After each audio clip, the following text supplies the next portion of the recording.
নমস্কার বন্ধুরা, আমি একটি গাছ নিয়ে এসেছিলাম। এই গাছটি হলো বন্ধুরা রসুন লতা গাছ। এই রসুন লতা গাছ অনেকেই বলে থাকেন যে এটি নাকি ছোট পটের মধ্যে খুব একটা ভালো হয় না।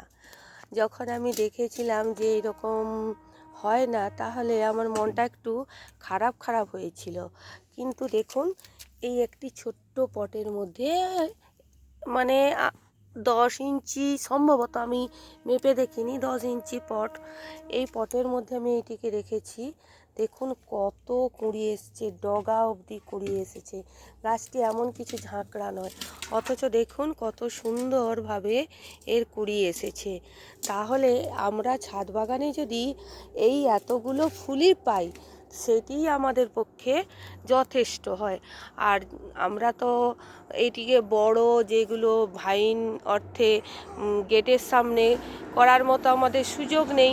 সেই ক্ষেত্রে আমরা কি করব, আমরা ছাদেই এই রকমভাবে গাছ করে আমরা গাছের আনন্দ নিই। তাহলে আমাদের রসুন লতা কিন্তু ছাদে আমরা ছোট পটের মধ্যে এই রকমভাবে যদি আমরা তাকে একটা স্ট্রাকচার দিই, পার্মানেন্ট স্ট্রাকচার দিলে তো কথাই নয়। আমি বাঁশের কঞ্চি দিয়ে দিয়েছি, যাক, তাতে কিন্তু বেশ সুন্দর ফুলগুলো দেখুন কেমন মাথা তুলে তুলে দাঁড়িয়েছে। ফুটবে যখন আমি আপনাদেরকে দেখাবো যে কী রকম সুন্দর এর সৌন্দর্য ফুটে উঠছে।